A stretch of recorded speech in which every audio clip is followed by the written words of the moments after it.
Hello and welcome to the Simply Colorful FiberCast. Today's date is May 13th, 2016. Happy Friday the 13th. My name is Lynn and I'm your host. Welcome. Grab a project. We're going to have an hour of fun. As you can see, my location has not changed much from a week ago. I'm still down here in the dining room with my office and my makeshift studio. So I'm glad you've joined me. Today, I am finishing up these Nutcracker Ornaments, and I'll hold one up. They are not to be looked at closely, really. But there they are, and I have finished five of them, with the exception that I haven't put the string on them, and I'll do that tonight.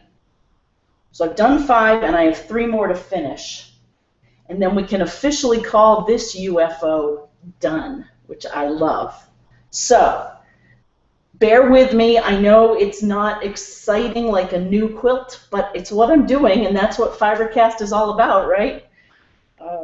But I do want to start to talk about another mystery quilt or what we're going to do next, because that's fun. So anyway, what I did was, last week, as you'll remember, we stuffed all of these. And we had 8 of them.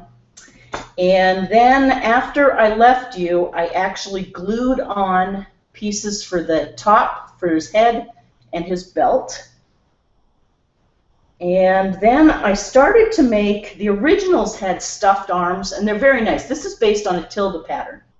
So for those of you who have made tilde dolls, this is just the tilde Nutcracker shrunk down to size to be literally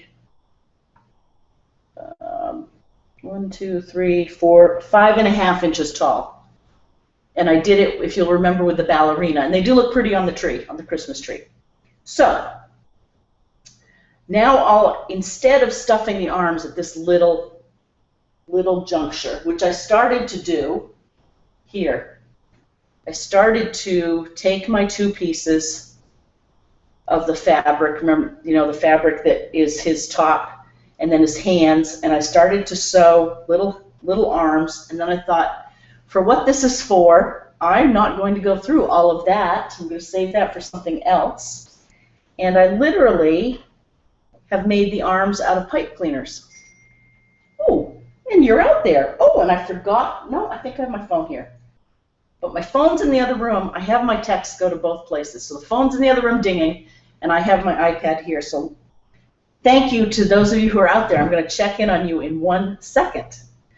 Anywho, I have made the arms out of these pipe cleaners, and I've just literally put a bead on the end, and again, I know you can't see that, and then I'm sewing it to the top, and I'm using these cute little blue buttons on the top. And then, if I feel like it, I'm going to come back and put beaded swag around there. And that hopefully will make his shoulders look bigger. Or I may not. I may just leave it as is. Let's get the other 3 done, and then we'll figure out what we have time left to do. So I have double threaded my needle with this Nymo thread. I love this thread. If anyone's done beading, the Nymo thread, it comes in all different colors. This is the blue one. And I love it. It's like, I've said this before, it's like dental floss. It's that kind of texture. And it just keeps its shape, and it's strong. Seems to grip the fabric a little bit better than some other threads. It's kind of like quilting thread. And really, with any luck, whomever receives these, I thought I'd put these on the top of my packages this Christmas. You know how sometimes you see ornaments on the top of packages?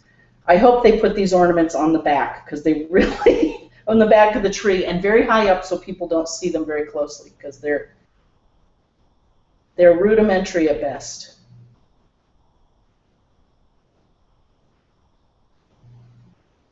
So there's one arm. And now I literally We'll go through it one more time and go over to the other side.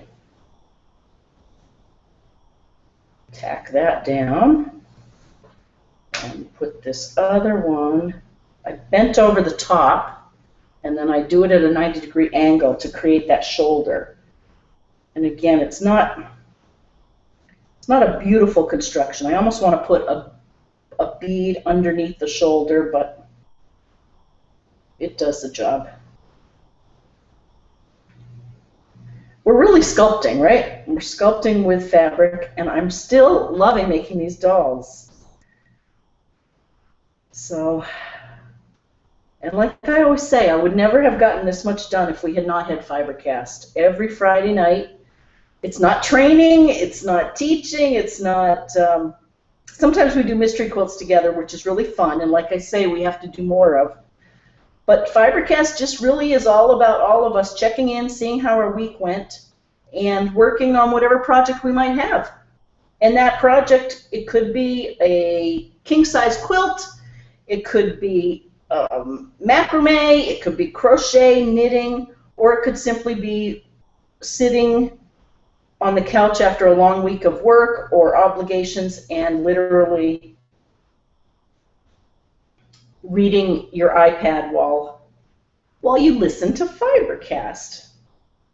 We have listeners from all over the world, which is wonderful. And speaking of all over the world, I've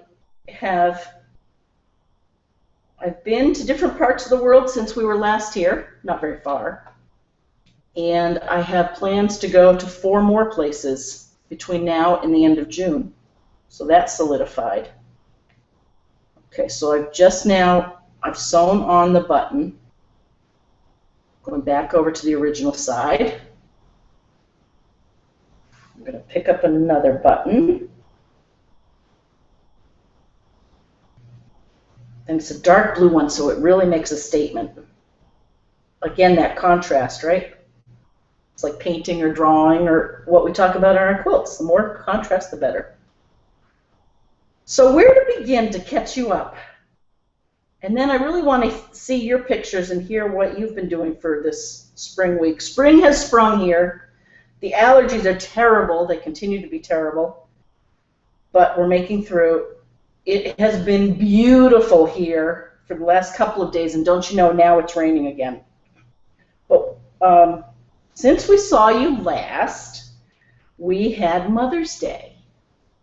And Bob and I went down and were fortunate enough to be able to spend time with my mother, and we had a blast. And I had to chuckle, because I don't know if any of you saw my posts. We walked on the beach. It was idyllic, the weekend. We played out in the garden a little bit. We visited and had a delicious ham. There we go. There are 2 arms.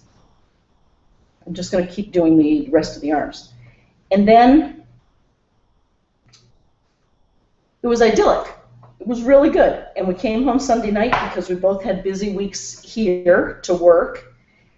And I thought something happened on, might have been Monday when we got back, and I thought, you know, you should post this on Facebook and tag it #GettingReal or #this is the real deal. Basically, or keeping it real, because, you know, Facebook, I mean, it was an idyllic weekend, and of course you post the pictures and you show how life just is a bed of roses and it couldn't get better and yada, yada, yada. And it was a great weekend, don't get me wrong. But sure enough, we're back here, and you know our dog Allie she's 14. And her hips are going, and her hearing's going, and her eyesight's going, and she is a spoiled girl. So we've had, for a long time, we've had trouble with her going to the bathroom in the house. It's gross. And now with her hips, she has even more trouble making it outside. And I know, I'm sorry if anyone's eating. It's gross. But it is pet ownership. Think long and hard before you get a pet. So don't you know, after this wonderful weekend of nothing could go wrong, we've been walking on the beach, playing with my mother, eating wonderful food, laughing. Allie, I hope she didn't hear me and wake up because she'll come and bug us. She was inside, I was outside. I ran out to get something maybe at the post, the end of the driveway at the mailbox. I come in. I see her 20 feet ahead of me squatting to pee. I yell at her. She knows she's wrong, so she kind of stands up a little bit more. I follow her the whole 20 feet all the way back out to side. For those 20 feet, she dribbles all the way. So almost half of my whole downstairs is full of dog pee. And that's what I thought of. In fact, I think I Snapchatted my sister with it. It's times like that when that's real life. It's not all walking on the beach and leisurely cups of coffee. That is for sure. Oh, I could not believe it. And I swear she had 2 gallons. She had a lot of pee in her. So, but other than that, it's been a great week. And let's see, I'm going to New Jersey next week, next Friday, near Monmouth University, if anyone is down around there. There's a New Jersey Educational Innovator Summit, so that should be fun to see. And it's going to be all about making classrooms more digital, which I am very interested in how kids are learning and what they're being asked to do these days. And that brings me to the whole maker movement that I wanted to talk about. So, but before we get into that, and I just finished another, at least his arms are there, let me see who's out there, and then we'll talk about the maker movement. As always, if you haven't or you don't know, you can always send me email to lmarquedant, LMARQUEDANT, @yahoo.com. You can also post pictures of what you're working on Facebook, or you can put it on Google, the Google Hangout, or send me an Instagram. Love to see what you're working on. Always do. Okay, so let's start right off the bat. KB out in Pennsylvania. Hi. She says, I may not be able to catch you live. Oh, maybe you're not there. She says, I also have some relay stuff on my agenda tonight. Oh, I have to tell you about relay. But I did get this little hanging pieced and sandwiched. I'm going to play with quilting it later, she says. It's a pattern by Quilt Smart, and it's called Old Glory Waves. Oh, and it's downloading. It's taking a minute. Our downloads are slower. We had a huge bump in our Comcast bill. It serves you right. So of course I called them 2 days ago. Our bill went from $130 to $190 a month, and that just wasn't acceptable. So I called them, and they said, "Oh yes, you're right. That's an error. We bumped it up. We thought your contract was over." And they added all of these features, and she said, I can't turn it off right away. It'll take a day. I said, please do, and bring it down to that 130. So she's supposedly doing it, and it was supposed to happen either today or tomorrow, and then she's going to call me. Well, this afternoon, our downloads started being incredibly slow. So I bet you, when you call and you complain about the price, I bet they have different tiers of service level, and we are down a level now, which is going to be a problem. It's literally KB's Old Glory Waves has downloaded 119 kilobytes out of 2 megabytes. So let's let that keep downloading. Hopefully it'll work. That's a shame. Who else is out there? Oh, Evelyn Moyer, hi, out in Pennsylvania. Oh, she wrote a few days ago, and I wanted to share this with everyone. She says, I always enjoy Friday Night FiberCast. She says, I know you shared your crocheted shawl picture with us, so I thought I would share this idea I found on Facebook. It's not mine, she says, but it's in my news feed. This fiber artist used a fabric to choose her colors for her crochet blanket. She shared that she would be bringing another couple of colors, one being an orange, into the squares to reflect what is in the fabric. And Evelyn says, I'm always amazed to see how we create and what inspires. I am too. And I think this is such a good idea. And it's a K fabric in the middle there. Can everyone see that? And I wish I knew the name of the artist, but she's crocheted pieces or round circles, mandalas, to match that K fabric. I like that. I like that a lot. That's going to be a great blanket. I've also been crocheting some more.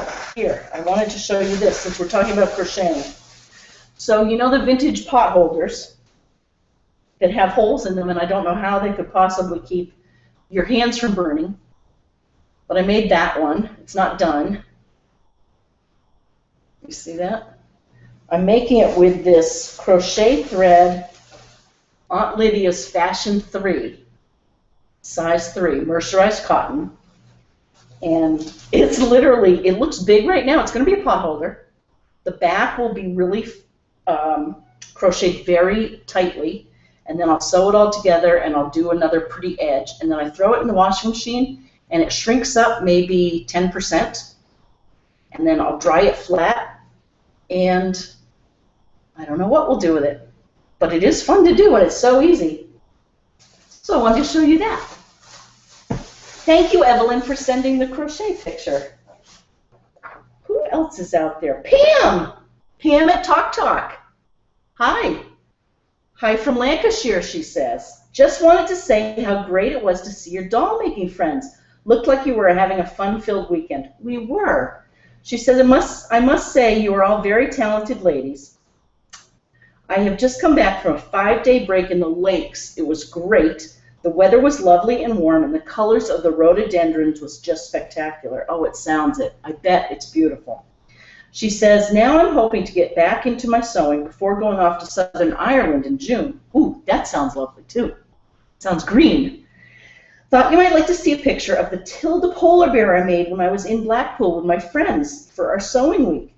The ball should have been on his nose, but I liked it better between his paws. Happy sewing to all FiberCasters. Pamela. Oh, Pamela, let me see. Oh, there isn't a picture attached to it, Pamela. If you're out there, send me a picture. lmarquidon@gmail.com. I love to see Tilda things, and her bear is such a cool pattern. I've never made it. You might inspire me to make it. Send that to me. Ooh, and Carol's out there. Hi, Carol. She says, hope you and all the FiberCasters have had a great week. She says, I'm continuing to work on my half-square triangles, which I'm turning into hourglass units, but I'm taking a break from that today, she says. In fact, last week we were talking about all the different ways to make half-square triangles, I think. She says, I've had problems with my printer, and when I went to get it back on Thursday and was told it was very dusty inside. So I'm making a quilted cover for it. Oh, what a good idea. She says, I'm using 2.5-inch squares and stripes, yours, Carol, in Yorkshire, England. And it's downloading, and it's also taking time. It's halfway through, so with luck, if I don't touch it, Carol's printer cover is going to come through soon. That's a great idea.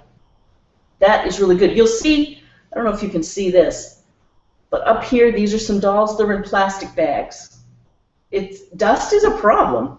It's a real issue. Okay, we're 3/4 of the way downloaded, and I promise by next week I will have called Comcast because this is not. Oh, here we go.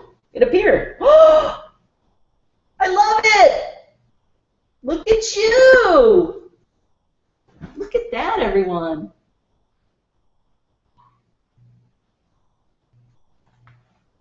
Oh, Carol, that is great.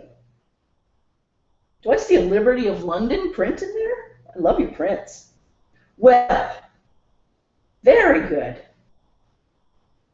Oh, and Gay McGee, hi. She says, hi, Lynn and all. TGIF, she says. Thank you for these FiberCasts. Such a great way to end a hectic Friday. Hope everyone has a great weekend. From Dynamic Therapy Solutions. I don't know if I'm supposed to say that, but Gay, have a wonderful weekend. I'm so glad you're out there. Definitely, it's time to unwind. And I'll read more in a minute. Let's just keep cruising on our people. Okay, we have 3 little nutcrackers that we have to finish here. And, oh, can you hear the dog? She's choking on something.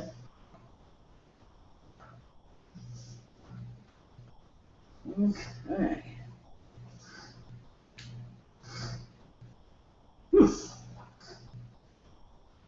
She sounds okay now. Don't worry. I won't.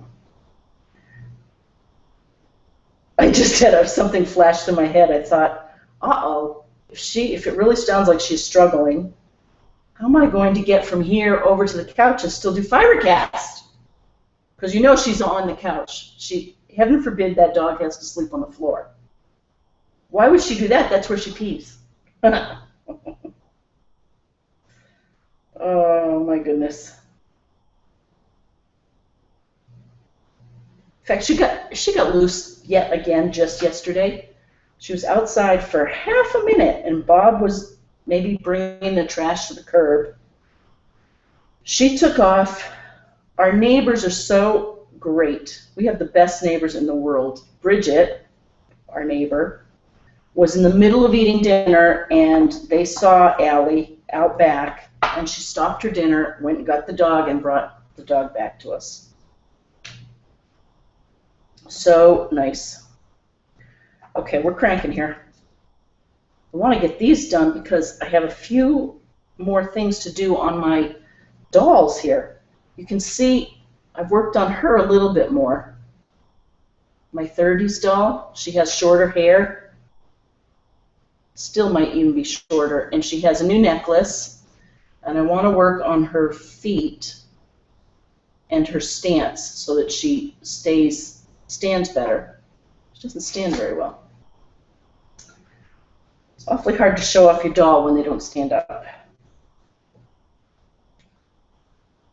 So we have doll textile tarts tomorrow, our monthly meeting. I thought my husband was going to drive off the road when I told him that the board for textile tarts was meeting at 11 in anticipation of the full meeting at 1. I thought he was going to drive off the road when I told him that. But you know, we've got to organize these things. You have to give some guidelines to any group. I'm going to try like heck just to keep my mouth shut. Do whatever they ask me to do. Right now, I am the meeting coordinator. Really, what it means is I bring the coffee and the tea.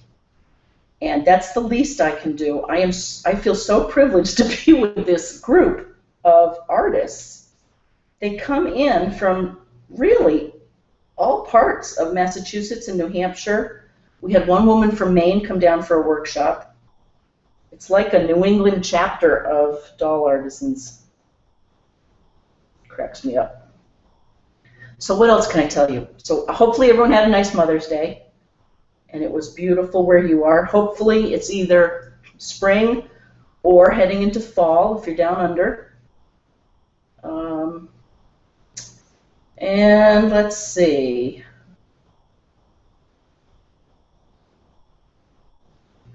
What else do I have to tell you? I told you my travel schedule. Oh, Maker Fair. So let's talk about the Maker movement. And this was all prompted because I've seen it in a few places in the last couple of weeks, including this past weekend, when we were visiting my mother. Around the corner at the Ag Hall was a Maker Fair, F-A-I-R-E, which I don't know about you, but in some worlds that also spells fairy, right? It does. But in this case, it's like the Renaissance Fair. Anyway. So we went in, and I want to tell you all about it, but first I want to define fair, and for that I need my cheat sheet, or what I heard a speaker last week calls my disconnected brain, which is my smartphone or my smart iPad. Oh, here, I'm not even going to break this off. I'm going to start putting this on. This is the crisscross, so now we have to make the crisscross. And I know you can't really see me very well, and I apologize. Just going to, hopefully this has inspired a few of you to pull out your dolls. Doll projects, whether you're, I know Kathy KK out in Chicago was talking about a friend of hers making American doll clothing, which is always a good thing to do. And really, this kind of connects with the, I can't wait to tell you about the maker movement, but, you know, there are people that will buy clothes that you make for your dolls. And wouldn't it be interesting if more people got excited about making them? And further still, with all of these, the advent of all of this fancy fabric with chips in it and smart fabric, wouldn't it be interesting to see what some of our next generation is going to be able to do with fabric and electronics together? Imagine if you had, for those of us of a certain age going through the change of life, imagine if you had clothing that could help you either get warm or cool off. That would be neat. If there were sensors in fabric, they could do that.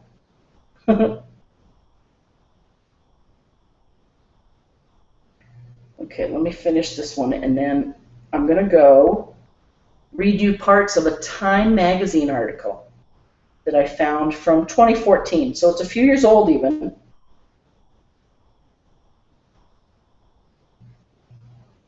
But it had a good description that I thought you might be interested in.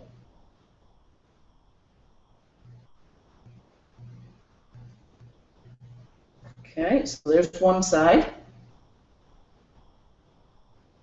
And now, because I don't want to finish up, because I just want to use the same piece of thread and not have to create multiple ties, I'm going to do the other one while I can. Oh, there we go.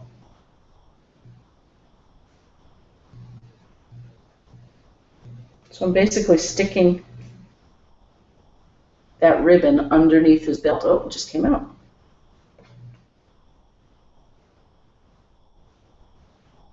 Using a pin to shimmy it under.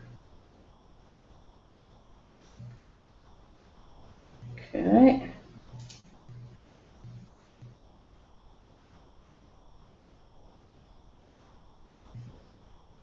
There we go.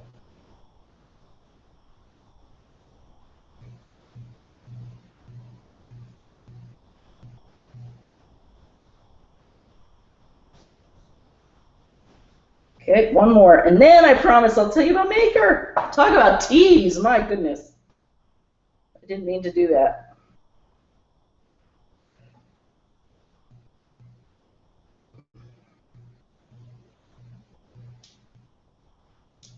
I think using glue on dolls is a slippery slope. Once you start using glue, I bet you want to use it more, but it hinders you in so many ways. And I'll give you for example. Because I use glue on the belt here, it's now stuck and I can't put this blue suspender in where I want to. I have to move it over.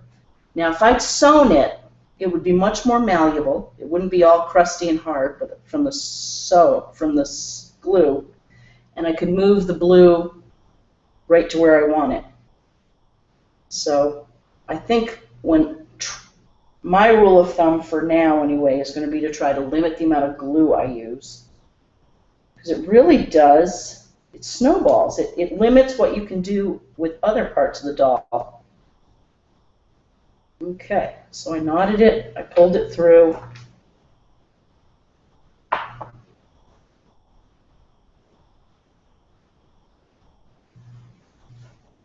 There. Okay, Maker movement. Coming to you. So again, this is from a Time magazine article of a few years ago. And the Time magazine is called Why the Maker Movement is Important to America's Future. Before I get into sort of the pros and cons or what it is or maybe any opinion, let's take a look at the definition. The Maker Movement, as we know, is the umbrella term, no, as we don't, forget the as we know. The Maker Movement umbrella term for independent inventors, designers, and tinkerers. It's a convergence of computer hackers and traditional artisans. The niche is established enough to have its own name called magazine called Make, as well as hands-on maker fairs that are catnip for DIYers who used to toil in solitude. Does that sound familiar? DIYers who used to toil in solitude, or artisans who toil in solitude, or all of us with this creative thing that we have to get out? Well, these maker fairs are a way to get together. Makers tap into an American admiration for self-reliance, yep, and they combine that with open source learning, contemporary design, and 3D printers and powerful technology like 3D printers. The creations, born in cluttered local workshops and bedroom offices, stir the imaginations of consumers, numbed by generic mass-produced made-in-China merchandise. Okay, so those are makers. So maker fairs are where you see all of these different ideas of people who are making rather than consuming. They're combining traditional, maybe traditional fiber crafts or wood crafts with technology. What happens when you put the two together? You can make magic. You really can. We're going to watch it over the next 30 years, 50 years, we are going to watch it unfold, and it's going to be fun. And for the next generations who get in on the ground floor, their life is going to be very exciting. So I highly encourage younger people out there to do something with your hands. But anyway, no, there's more to it than that. Definitely go to college. Okay, here's a little bit more. I'm just going to start in. Again, this was literally 2 years ago today, and this is from Time, and it says, it starts off, I grew up in the age, Tim Baharin writes this. I grew up in the age of Tinker Toys and Erector sets. Both were meant to inspire me to be a maker instead of a consumer. My first real tool was a wood-burning engraver that had such a short cord it was almost impossible to use. Remember that? When I started using it, I burned myself more than once and nearly started a fire at the house. How in the world they sold this to kids in those days is now a mystery to me. Then he goes on to say, I was in Silicon Valley in the late 70s, and I started to get more interested in the homebrew computer club and similar user groups where people could get together and talk about technology-related interests. This was how I first got interested in computers. Along the way, the idea of creating technology got sidelines as I instead started to write about it, chronicling its history.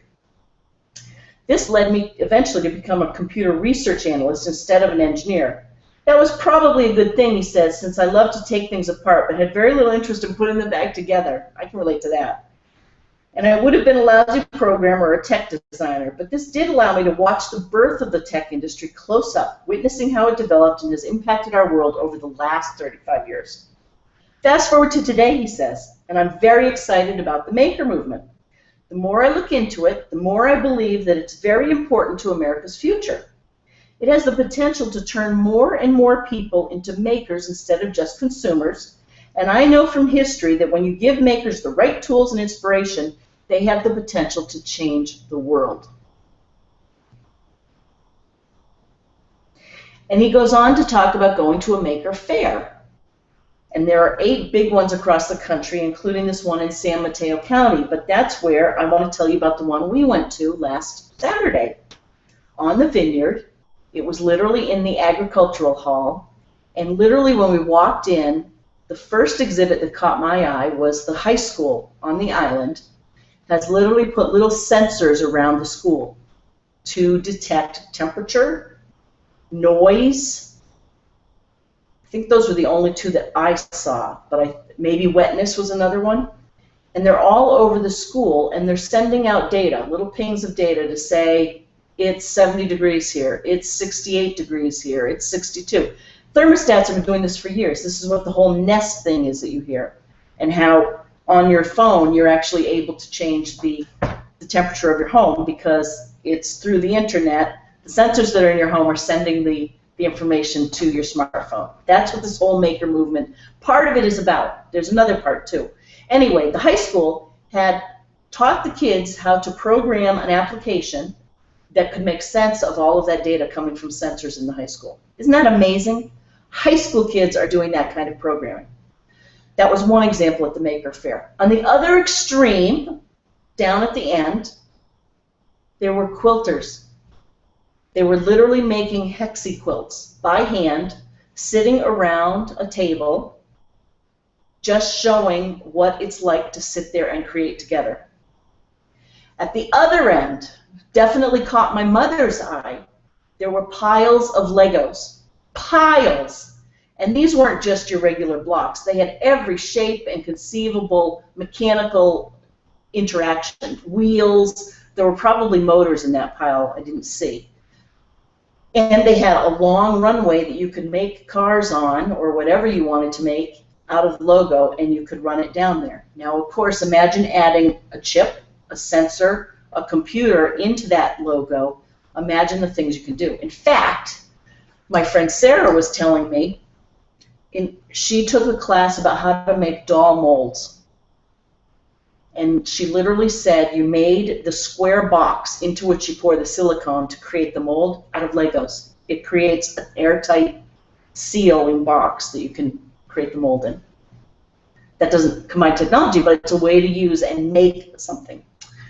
Another example I thought was terrific was a woman had a sewing machine. There were a couple of different sewing machines there. She was taking T-shirts and turning them into recycle bags, either for your recyclables here or when you bring them to this grocery store and put your groceries in it. She literally was making them, and she was offering to give them away. So that was one little example, and there were like my mother said, we could have spent all day there. But that was an example of a Maker Faire. And the kids, there were kids running around, there were parents walking the kids around. How much more interesting is that than a carnival? Then it's just another type of entertainment if you go do it, and then ultimately a lifestyle or a philosophy, a way to learn to get back to our roots. It's like the slow eating movement, or farm to table. Years ago, that's how we ate. We would grow it outside and we would eat it, rather than ordering it from Blue Apron in a box that comes with you every day to make your meals. That's a good idea too. And ultimately, that's a combination of the new and the old economy, and you're making meals, so that actually probably is technically part of the maker movement. Anyway, check it out more. I'm going to. I kind of like the notion of thinking of myself as a maker. I would like to do it more than just making ornaments, of course. And I've told you that story. When Bob and I started to build houses, he's always done it, and when we were rehabbing a house, before we were married even, I can remember back then thinking, oh, I'm a do-it-yourselfer. I'm so handy. Turns out I'm the furthest thing from a do-it-yourselfer that you would ever believe.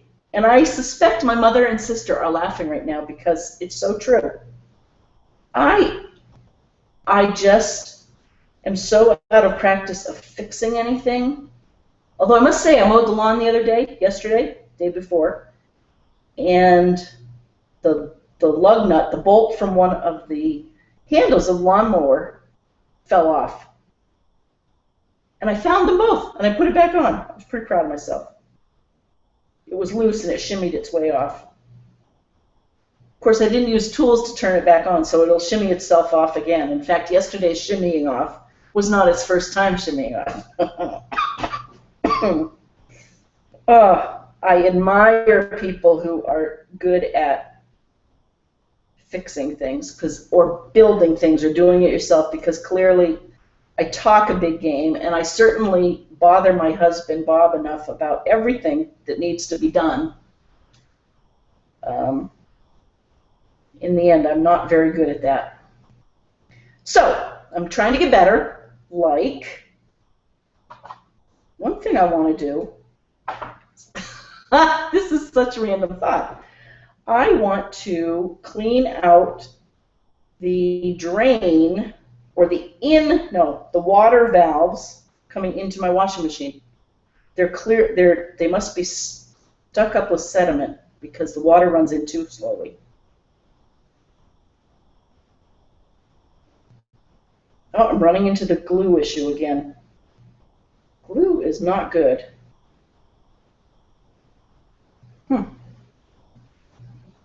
My goodness.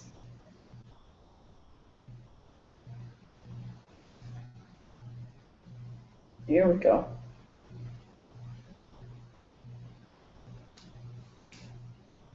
There we go.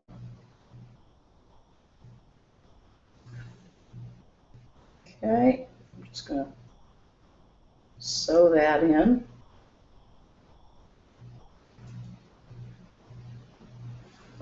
And we'll put this in the back. It's much easier to do it all with one piece of thread. Oh, before I go check and see who else is out there, let me talk about Relay for Life. And KB, I hope you're having a good Relay for Life.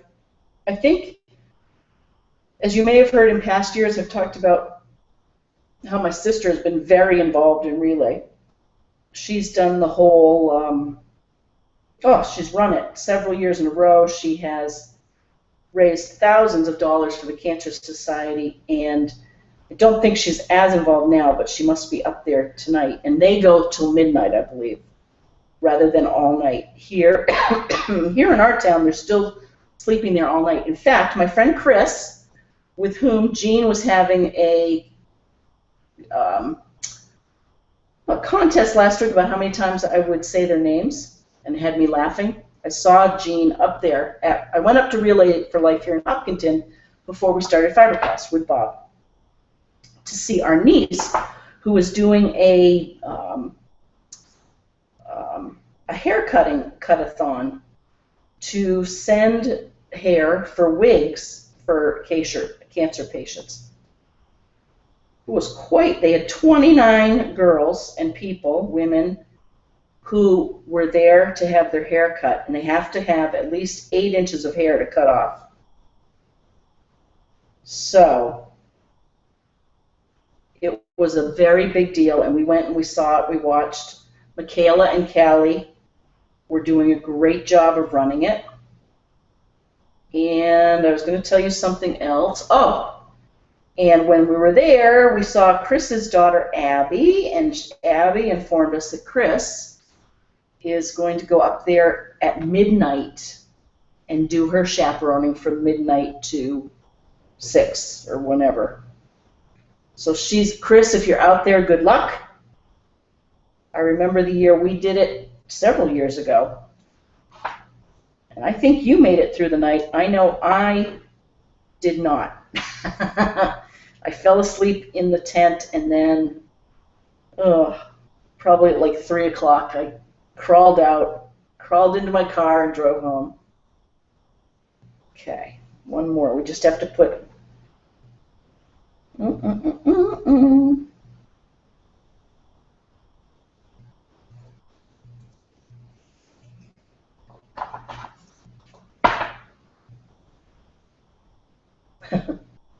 So that's Really for Life. Again, Michaela and Callie are doing, it's called Beautiful Lengths. And they're cutting 8 inches of hair off of 29 women, and they're sending it to be made into wigs for cancer survivors who are going through chemo and have lost their hair. Now, my husband, who you may have seen pictures of or not, has no hair. He cuts it very short where he actually has a little hair left. And I think he looks so good with it cut short. Of course, his brother-in-law was there asking if he was going to donate. That was kind of funny. But he was there in spirit, being a good uncle. Oh, and we saw Carrie and Jean and Kelsey and Kelsey's daughter was Maddie donated hair, and Carrie brought her daughter, a couple of daughters, one who actually had her hair cut. Carrie had her hair cut. They also brought the 5-year-old baby that we've seen a picture of last week, Harper. Oh, is she cute? And she has red hair. She's so cute.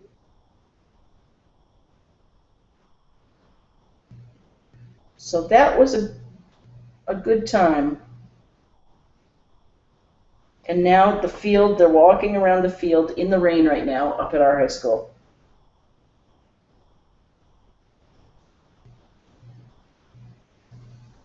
I wish we'd had that when we were in high school. That would have been fun.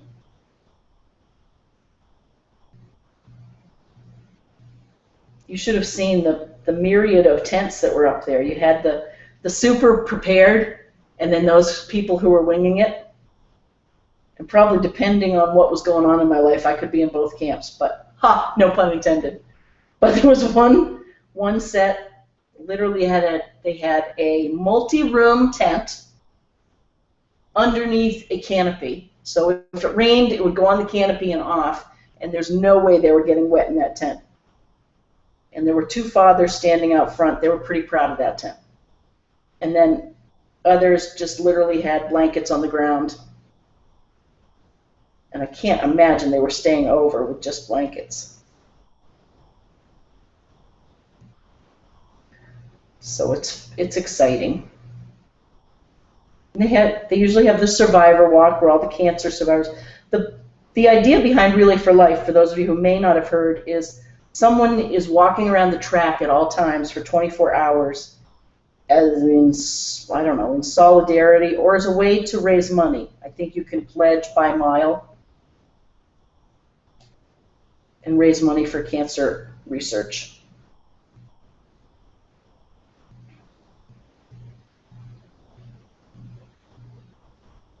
Boy, I hope some of these makers don't just make ornaments, but they learn how to use the power of the human genome to figure out how to combat cancer cell growth. We've got to be able to find a way. Can't imagine with all the technology and the speed that we can't do faster tests now and really figure out when cells mutate, how do we stop them?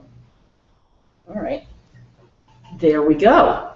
So we are getting there. 1, 2, 3, 4, 5, 6, 7. This one needs one more thing.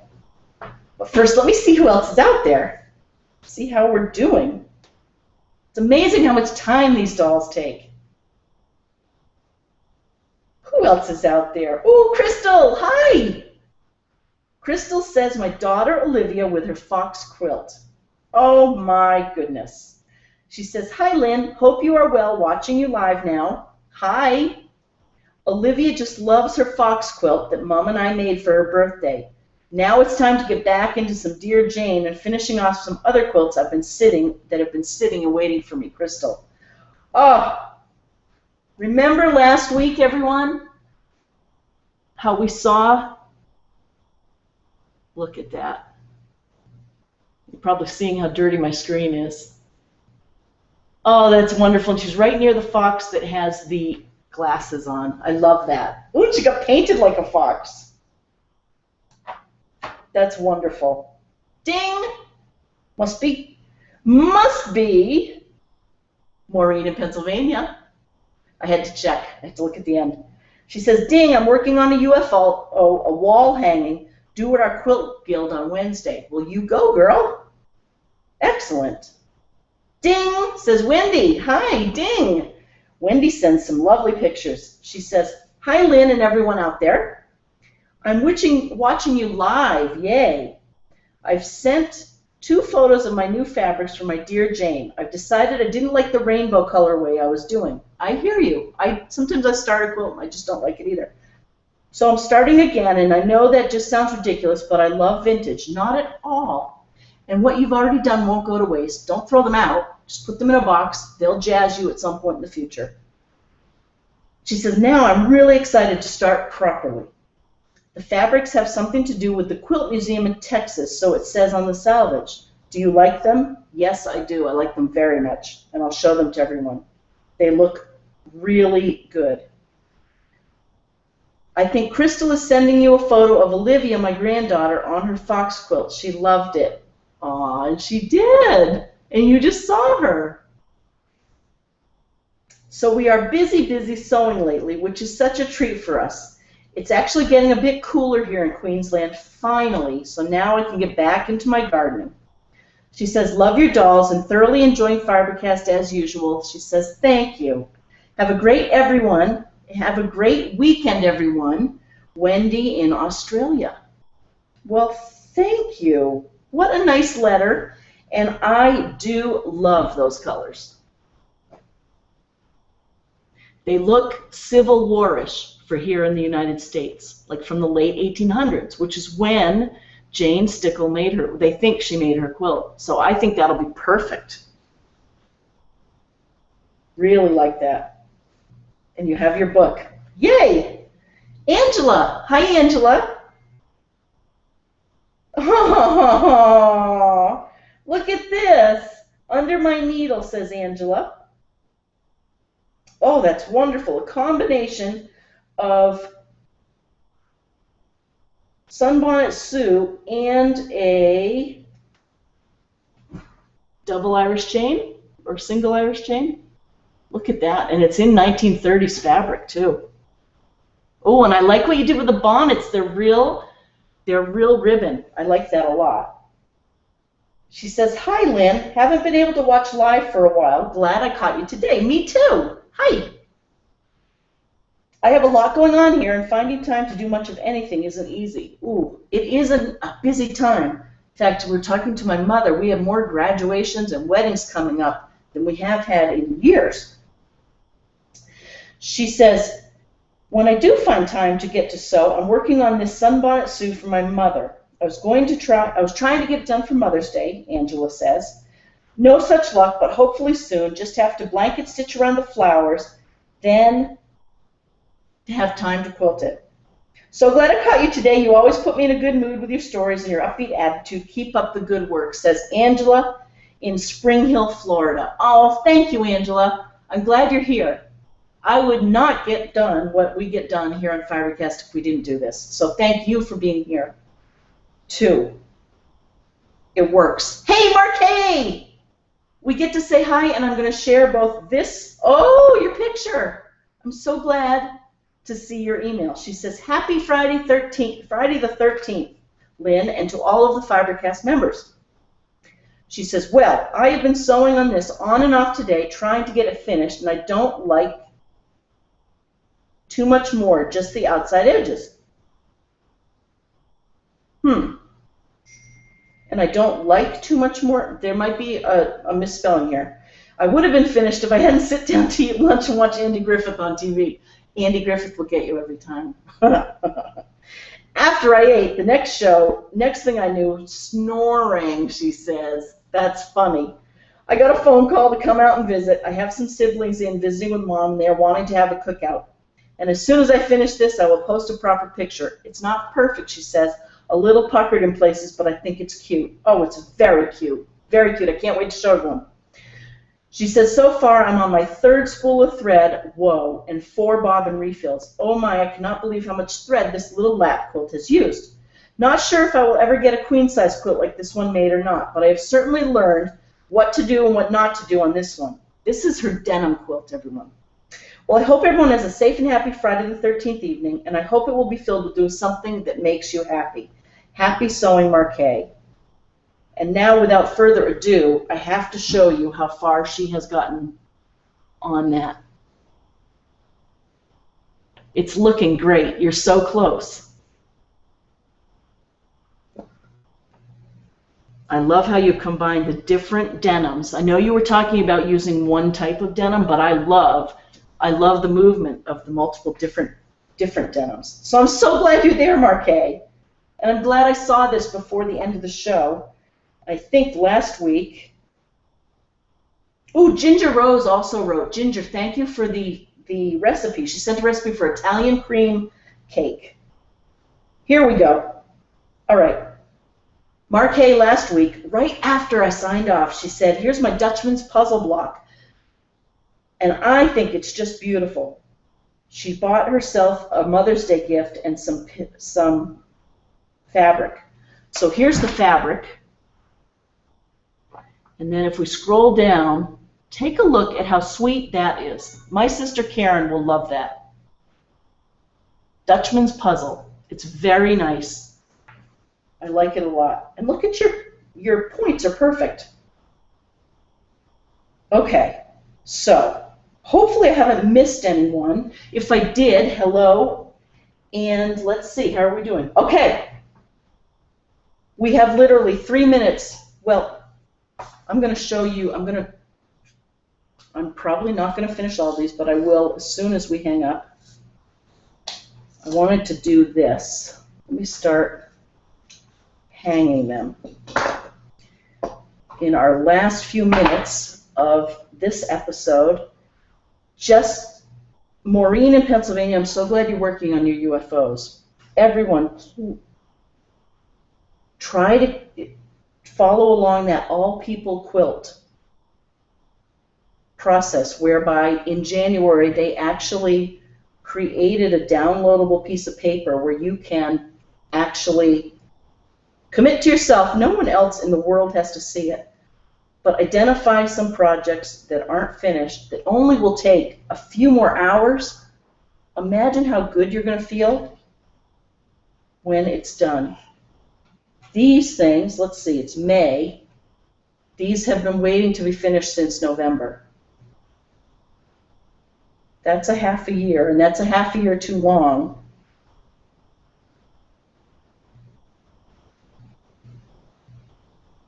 Because I'm going to feel so good when they're done.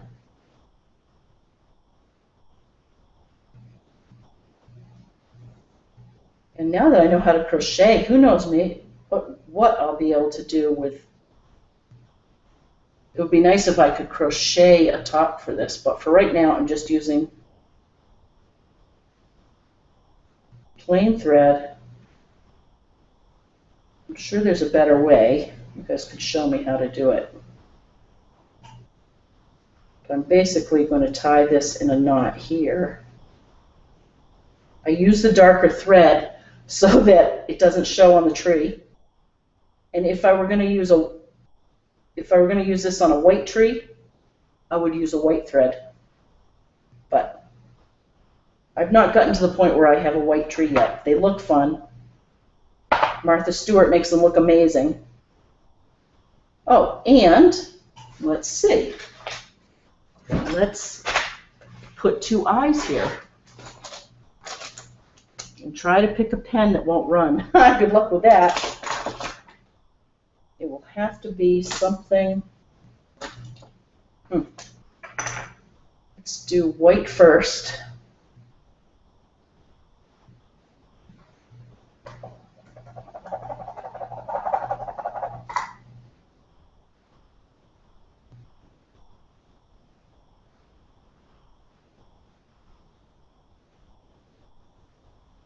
Hopefully that will dry, and then I can put black on top of it.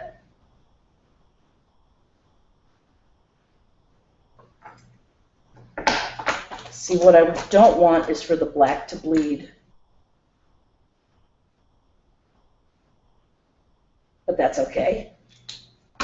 He has eyes now. It's okay if they bleed a little. I hope you can see that. And by the time I go to bed tonight, all 8 of these will be done. So as always, everyone, thank you so much for joining me and being a part of FiberCast. I can't believe how fast the hour goes. Make something you like, do something you like, become a maker, and be happy. Have a great weekend, everyone. I'll see you next Friday night from a surprise location. Bye, everyone.